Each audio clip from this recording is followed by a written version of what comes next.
Hello friends, नमस्कार। Basic course for physics के एक और सेशन में आपका स्वागत है। पिछले बेसिक कोर्स के जो लेक्चर में हमने पढ़ा था उसमें लास्ट कंसेप्ट जो हमने पढ़ा था वो था स्लोप, ठीक है।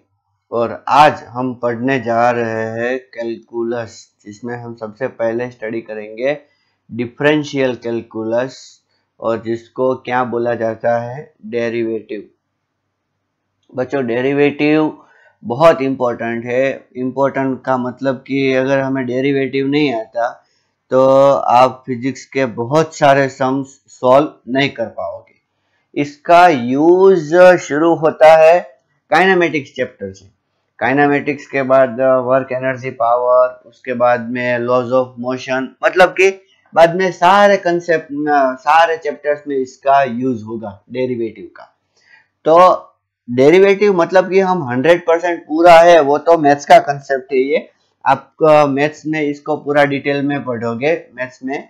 लेकिन जो जितना फिजिक्स में हमें जरूरत है, जितनी मतलब कि फिजिक्स में हमें थोड़ा थोड़ा डेरिवेटिव चाहिए हमारा काम आसान करने के लिए, उतना हम आज पढ़ेंगे, ठीक है। डेरिवेटिव का मतलब क्या है? पहले तो ये है रेट ऑफ चेंज।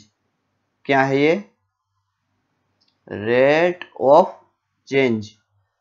चलो, इसका मतलब आप सोचो, what is derivative? Derivative is the rate of change, मतलब कि चेंज होने की रेट, चेंज होने की रेट, चेंज होने की स्पीड, ठीक है ना, उसको हम बोलेंगे derivative, rate of change. For example देखिए, for example y is function of x, ठीक है। हम क्या बोलते हैं इसको? y is function of x. What does it mean? y is a function of x. कहने का मतलब ये है कि y किस पे डिपेंड करता है? x पे। If x change, मतलब कि x की अगर वैल्यू चेंज होगी, then y will also change. समझना है कि नहीं? सो हम क्या बोलते हैं? y is function of x। देखो, मैं एक आपको एग्जांपल देता हूं। y is equal to x square, ऐसा ले लो। y is equal to x square. तो जब आप x की वैल्यू चेंज करोगे तो y की वैल्यू चेंज होगी कि नहीं? ठीक है। देखिए, हम देखते हैं।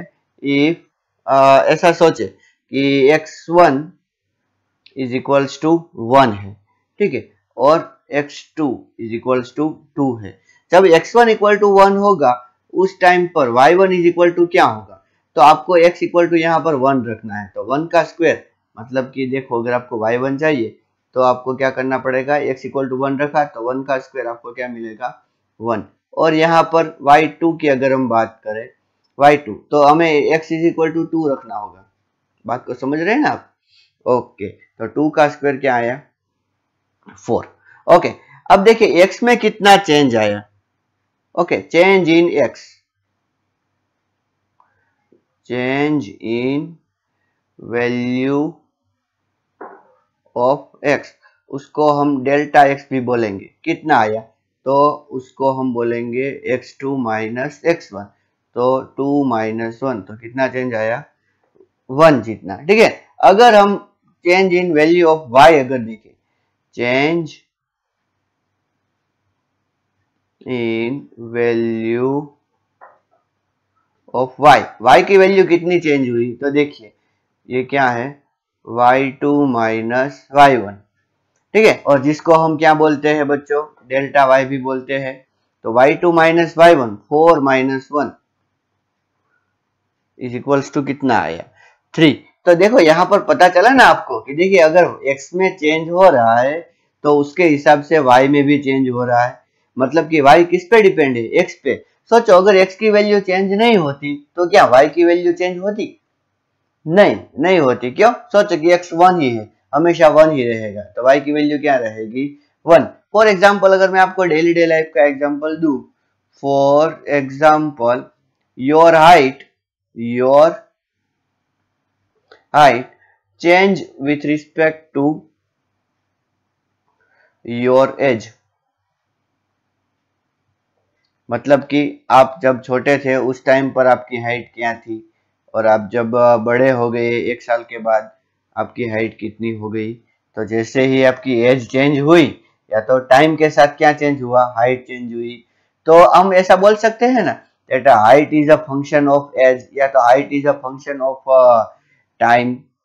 ओके, या तो अगर ऐसा बोले कि हाइट ना बोले, मास बोले, आपका मास, ठीक है ना, आपका मास, आपकी एज जब चेंज होगी तो आपका मास भी चेंज होगा, ठीक है ना। तो ये जो चेंज स्टडी करने वाली जो मेथड है, मैथमेटिकल मेथड, इसको ही हम क्या बोलते हैं बच्चों, डेरिवेटिव, ठीक है ना। अभी देखिए, अभी हमें delta Y upon delta X कितना मिला, delta Y upon delta X, delta Y कितना मिला 3 और एक्स कितना मिला 1, डेल्टा एक्स, तो हमें आंसर क्या मिला 3। ठीक है, आगे बढ़ते हैं। इतना आपको समझ में आ गया होगा शायद कि y में चेंज हुआ किसकी वजह से, x की वजह से, ठीक है। अभी फिर भी हम यही एग्जांपल लेंगे कि y इज इक्वल टू, सोचो हमारे पास क्या है, एक्स स्क्वायर है। मैं जैसे ही आपको बोलते जा रहा हूं आप समझते जाइए, ठीक है। y इज इक्वल्स टू क्या है, एक्स स्क्वायर, ठीक है। हमारे पास 4 केस है, case 1, case 2, case 3 and case 4, ठीक है। यहां पर हम x की वैल्यू रखेंगे और हमें क्या मिलेगी, y की वैल्यू। ओके ओके, अब x की वैल्यू हम 1 से 2 जाएंगे, मतलब कि x1 और x2, तो x1 1 और x2 कितना 2, तो हमें y1 और y2 कितना मिलता है वो हम देखेंगे। सबसे पहले देखिए x1 क्या आएगा 1 से 2, फिर दूसरा केस 1 से 1.2, फिर 1 से 1.02 और 1 से 1.002, इतने केस है, ठीक है। देखिए आपको क्या करना है, y1 और y2 की अगर आपको वैल्यू फाइंड करनी है तो आपको जो x की वैल्यू मिली उसको आपको किस रिलेशन में रखना है, इस रिलेशन में, ठीक है ना। फॉर एग्जांपल अगर आपको y1 चाहिए तो y1, तो x1 कितना है 1 है, तो यहाँ पर 1 का स्क्वायर कीजिए, आपको क्या मिलेगा 1, ठीक है। और y2 अगर आपको चाहिए तो x2 की वैल्यू कितनी 2 है, तो 2 का स्क्वायर क्या मिलेगा आपको 4। ठीक इसी तरह यहां पर अगर हम 1 1 रखें तो हर बार हमें y1 तो कितना मिलने वाला है 1 1 1 ही मिलने वाला है। अच्छी तरीके से देखना बच्चों। ओके, अभी y2 की बात करें तो जब हमने 1.2 रखा तब यहां पर हमें 1.2 मतलब कि y2 इज इक्वल्स टू 1.2 का स्क्वायर, तो 12 का स्क्वायर क्या होता है 144, तो 1.44 मिला। 1.02, अगर 1.02 का स्क्वायर करें तो हमें मिलता है, आप करके देखिएगा, ठीक है 1.0404। ओके, अगर आप 1.002 का स्क्वायर करें तो आपको आंसर मिलेगा 1.004, ठीक है। ओके, इतना समझ में आ गया आपको। अभी देखते हैं केस 1 में, केस 1 में डेल्टा वाई कितना था, तो डेल्टा वाई अगर हमें स्टडी करना है तो ये क्या हुआ 1 से 4, तो 4 माइनस 1, तो कितना मिला हमें 3, और डेल्टा एक्स कितना मिला, डेल्टा एक्स देखिए ना ये 1 और 2 है ना, तो ये कितना मिला 1, तो यहां पर हमें delta Y upon delta X कितना मिला 3। ओके, केस 2 देखिए, यहां पर हमें डेल्टा वाई कितना मिला 1.44 y2 है और ये है 1, तो 1.44 माइनस 1, तो कितना मिला 0.44, और डेल्टा एक्स कितना, तो 1.2 माइनस 1, तो 0.2, तो delta Y upon delta X is equals to अगर हम करें तो 0.44 अपॉन 0.2, ठीक है, इज इक्वल्स टू हमें क्या मिलेगा, 0.2 मिलेगा, 22 0.22 ही मिलेगा शायद। ओके, आप कैलकुलेट करके देखिएगा।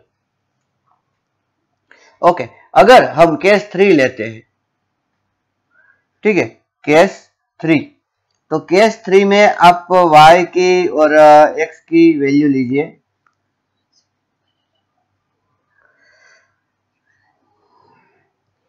ओके, y और x की अगर आप वैल्यू लेते हो तो आपको डेल्टा y, देखिए ये 1.0404 है और ये 1 है, तो आपको क्या मिलता है 0.0404। और डेल्टा x अगर आप लेते हो तो डेल्टा x देखिए 1.02 माइनस 1, तो हमें क्या मिला 0.02। तो अगर हम delta y upon delta x करें तो हमें 0.0404 अपॉन 0.02 इतना मिलता है, ठीक है। ओके, कोई बात नहीं, वो वैल्यू आप कैलकुलेट कर लेना, यहाँ पर केस 4 रखते हैं। तो अगर यहाँ पर डेल्टा y देखें तो 0.004004, ठीक है, अभी हम सिग्निफिकेंट नंबर को अकाउंट में नहीं लेंगे, और यहाँ पर 0.002, ठीक है। और यहाँ पर भी आप क्या कैलकुलेट कीजिए, delta y upon delta x। तो जब आप आज देखो यहाँ पर आप क्या देख रहे हो कि जैसे जैसे x की वैल्यू में डिक्री मतलब कि चेंज होना कम होता है, यहाँ पर चेंज कितना हुआ 1, यहाँ पर 0.2, उससे भी कम, यहाँ उससे भी कम, और यहाँ उससे भी कम। तो डेल्टा y अपॉन मतलब कि y के जो डिफरेंस है, y का डिफरेंस वो भी कम चेंज हो रहा है, देखिए बहुत कम चेंज हो रहा है, ठीक है ना। तो मैं क्या बोल रहा हूं, ये जो वैल्यू है delta y upon delta x, इसको हम delta y upon delta x लेंगे, इसको हम बोलेंगे एवरेज वैल्यू। बच्चों अच्छी तरीके से देखिए, इसको हम क्या लेंगे, एवरेज वैल्यू। लेकिन जब हम बहुत कम चेंज लेते हैं, बहुत ही कम, बहुत कम मतलब कि ये मतलब कि इसमें हम ऐसा बोल सकते हैं कि limit delta x tends to 0। आप बोलोगे सर ये लिमिट क्या है, ये तो हमने पहली बार सुना है, तो कोई बात नहीं, आप इतना ये ही देखो, delta x tends to 0, delta x tends to 0। Delta x tends to 0 का मतलब क्या है, delta x is nearly 0 but not 0। Delta x हमने नियरली 0 लिया है, तो उस टाइम पर अगर हम डेल्टा x को नियरली 0 लेते हैं तो हमें डेल्टा की जगह हम d लिखेंगे। क्या लिखेंगे बच्चों, d लिखेंगे। तो ये जो dy बाई dx है, इसको ही हम डेरिवेटिव बोलते हैं। क्या बोलते हैं, डेरिवेटिव। तो आपको थोड़ा सा समझ में आ गया होगा शायद कि डेरिवेटिव क्या है, वो बहुत स्मॉल चेंज वाला है, ठीक है ना। बहुत स्मॉल चेंज हम किस में करेंगे, x में, तो y में कितना स्मॉल चेंज आएगा वो, ठीक है ना। ये होगा इंस्टेंटेनियस। क्या होगा बच्चों, ये इंस्टेंटेनियस वैल्यू। फिर से मैं लिख देता हूं कि अगर आप delta y upon delta x लिखते हो तो वो कौन सी वैल्यू हो जाएगी, एवरेज वैल्यू। और अगर आप dy बाई dx लेते हो तो वो कौन सी वैल्यू हो जाएगी, इंस्टेंटेनियस वैल्यू, ठीक है। किसकी वैल्यू, ये जो रेशियो हमें मिला उसकी, ये रेशियो हमें किसका मिला, dy बाई dx, ठीक है ना। और एक बात मैं आपको बोल दूं कि dy बाई dx को ऐसा भी बोला जाता है, हम आगे से वैसा ही बोलेंगे, डेरिवेटिव ऑफ y। किसका, y, okay, with respect to x। किसके with respect to x, derivative मतलब कि change in y, change in y with respect to x, okay. और ये जो है हमने उसका क्या लिया हमने, रेशियो, तो ये एक टाइप की रेट ही हो गई ना, तो रेट ऑफ चेंज यही हो गया, rate of change in y with respect to x, मतलब कि एक्स के विथ रिस्पेक्ट टू वाई में कितना चेंज होता है उसको ही क्या बोलते हैं, डेरिवेटिव। क्या बोलते हैं बच्चों, डेरिवेटिव। देखिए अभी अगर हम सोल्व करना चाहे कि y is equal to x square है, सोचिए, ठीक है। अब x1 है x और x2 है, x में थोड़ा सा चेंज आया, x प्लस डेल्टा x। तो y1 कितना होगा बच्चों, डायरेक्टली आप बोलोगे सर एक्स स्क्वायर, और y2 कितना होगा, तो सर x की जगह पर हम क्या रखेंगे, x प्लस डेल्टा x, उसका स्क्वायर। ओके, अब हमें delta y upon delta x लेना है। क्या लेना है, delta y upon delta x।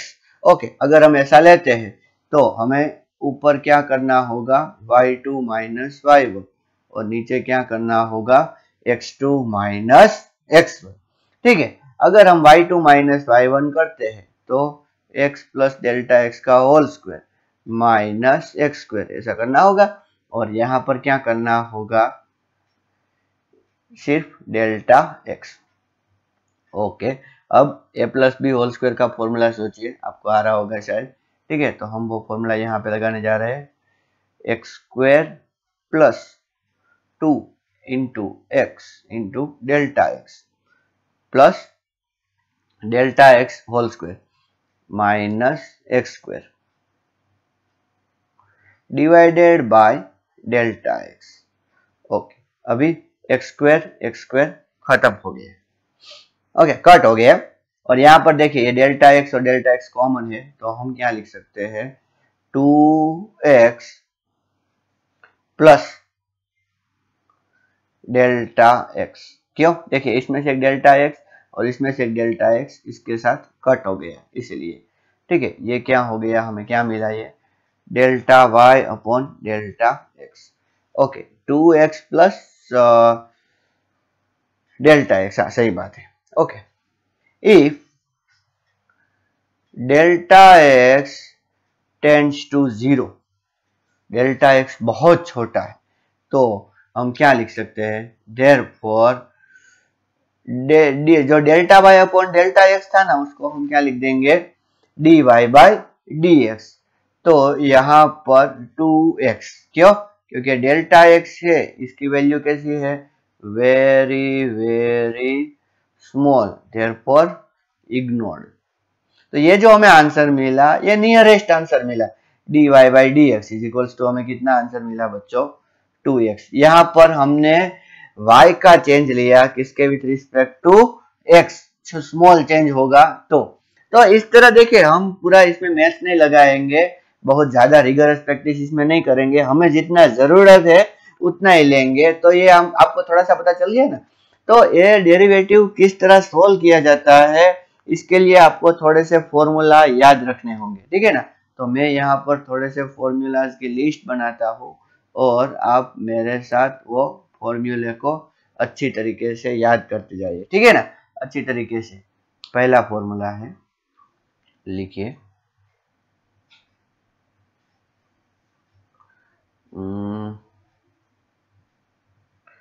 y is equals to x raise to n, then derivative of y with respect to x, अगर ऐसा बोला है तो हमें करना होगा n into x raise to n minus 1। ठीक है, इसका डेरिवेशन आपको मैथ्स में मिल जाएगा, अभी इसको डेरिवेशन करने की कोई जरूरत नहीं है।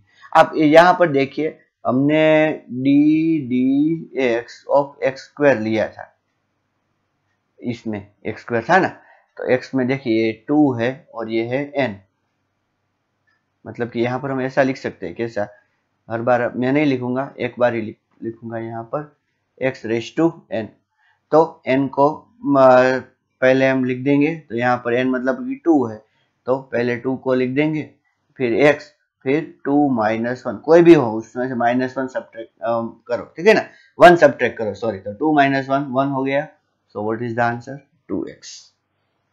इसमें हम क्या लिखेंगे, n into x raise to n minus 1। Okay, ये फॉर्मूला आपको अच्छी तरीके से याद होनी चाहिए, y is equals to a into x raise to n, अगर ऐसा है तो dy by d x is equals to क्या होगा? ए कांस्टेंट है बच्चों, ठीक है, A into n raise to n into x raise to N minus one, ठीक है। अब मैं डायरेक्टली ब्रैकेट में लिखूंगा तो आपको समझ में अच्छी तरीके से आएगा। कैसा? देखिए, अगर नहीं, चलो ऐसा ही लिख देता हूं, y is equals to constant है, y कैसा है? कॉन्स्टेंट। तो dy बाई डी एक्स कैसा आएगा? 0।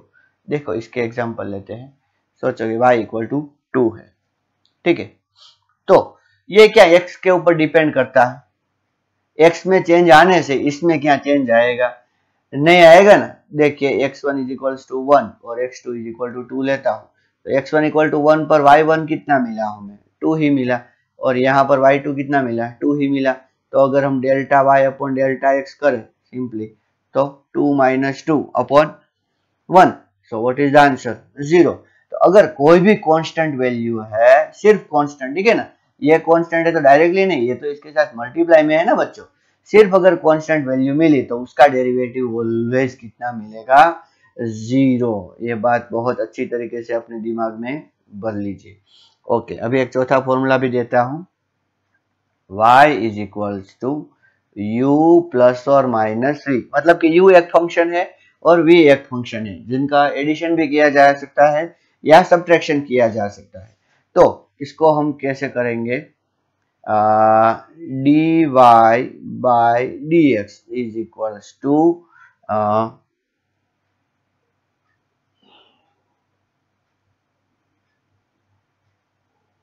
यहाँ पर u लिखना पड़ेगा du by d x plus और माइनस dv बाई dx, ठीक है। ओके, देखो ये सारे फॉर्मूला में बार बार बोल रहा हूं, आपको याद होने चाहिए। y is equals to u into v. देखिए ये प्लस और माइनस हो गया, ये मल्टीप्लीकेशन हो गया, तो अगर हमें dy बाई डी एक्स चाहिए, क्या चाहिए बच्चों? dy बाई डी एक्स, तो इसका एक स्पेशल फॉर्मूला है, u को ऐसे रहने दो और v का डेरिवेटिव प्लस v को ऐसे ही रहने दो और u का डेरिवेटिव, ठीक है, अच्छी तरीके से याद करना है। y is equals to u upon v है, क्या है? u अपॉन वी, ठीक है। मैं पहले बोल रहा हूं इसके डेरिवेशन की जरूरत नहीं है हमें फिजिक्स में, डेरिवेशन के लिए आप मैथ्स के सर को कंसल्ट कर सकते हो। ओके, तो डिवीजन है तो पहले v into d u by d x minus u into d v by d x divided by square of the denominator, ठीक है। आप इसको जितना प्रैक्टिस करोगे उतना ही आपको याद रहेगा और सम सॉल्व करने में आपको उतनी ही प्रॉब्लम कम होगी। y is equals to log x है या तो लॉग नेचुरल x है, कोई फर्क नहीं पड़ता। यहाँ पर dy by d x is equals to आएगा 1 अपॉन x, क्या आएगा? 1 अपॉन x, ठीक है। ओके, अब ट्रिग्नोमेट्रिक फंक्शन शुरू हुए। y is equals to sine x है अगर, तो dy बाई डी एक्स मिलेगा cos x, ठीक। y इज इक्वल टू अगर cos x है तो dy बाई डी एक्स आपको मिलेगा minus sine x। y is equals to tan x है तो dy बाई डी एक्स आपको मिलेगा सेक स्क्वायर एक्स। डायरेक्ट याद रखने हैं, मैं बार बार बोल रहा हूं। 11th, y is equal to sec x है तो dy by d x is equals to sec x into tan x. 12 number का formula y is equal to, देखो sine cos tan sec cosec, cosec x है। इस formula की एक list बना के आपको हर रोज देखनी चाहिए, ऐसा मुझे लगता है।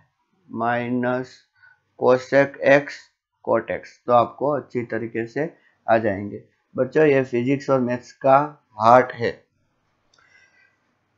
ओके, तो सेक कोसेक हो गया, एक बाकी रह गया कौन सा, कोटेक्स।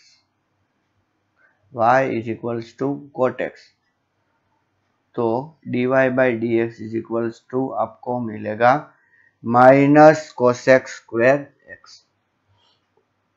ठीक है, एक फॉर्मूला और लिख दीजिए, y is equals to e raise to x है अगर, तो dy by d x is equals to भी क्या होगा, ई रेस टू एक्स। ठीक है, ओके, एक फॉर्मूला और लिख दीजिए, y is equals to a x है, तो dy by d x is equals to सिर्फ क्या होगा, a। ओके ना, ये सब फॉर्मूला आपको अच्छी तरीके से याद होने चाहिए। ठीक है, एक फॉर्मूला और लिख दीजिए, y इज इक्वल्स टू, अगर e race to k x है, के कांस्टेंट है, ठीक है ना, यहाँ पर k क्या है, कांस्टेंट, तो dy by d x is equals to k e raise to k x होगा। ठीक है ना, ओके, एक फॉर्मूला और लिख लीजिए, y is equals to sine k x है, तो dy by d x is equals to होगा k cos के एक्स। ठीक है ना, और इस तरह अगर cos के एक्स हुआ, यहाँ पर अगर cos के एक्स हुआ, ठीक है, तो हमें यहाँ पर आंसर वो जो माइनस साइन एक्स मिलता था ना, तो वहां पर माइनस साइन के एक्स मिलेगा, और इसको आगे हमें मल्टीप्लाई क्या करना पड़ेगा, के, इस तरह। ठीक है ना, और एक बहुत इंपॉर्टेंट रूल आप याद कर लीजिए, रूल कौन सा है, चेन रूल है। कौन सा है बच्चों, चेन रूल। चेन रूल क्या कहता है, dy by d x is equals to dy by d t into d t by d x. ऐसा नहीं है कि दो तक ही जा सकते हो, आप इनफाइनाइट तक जा सकते हो, dy by d a into d a by d b into d b by d c into d c by d x. ठीक है ना, कई बार ऐसे सम्स आते हैं, तो हम ऐसे ये चेन रूल अगर यूज करेंगे तो इजी रहेगा हमें सॉल्व करने के लिए। ठीक है ना, तो बच्चों आज के लेक्चर में हमने सारे फॉर्मूलाज देखे, इसको आप अच्छी तरीके से लर्न कर लीजिए। इसके बाद के लेक्चर में हम इसके बेस पे एग्जाम्पल देखेंगे। ठीक है, थैंक यू।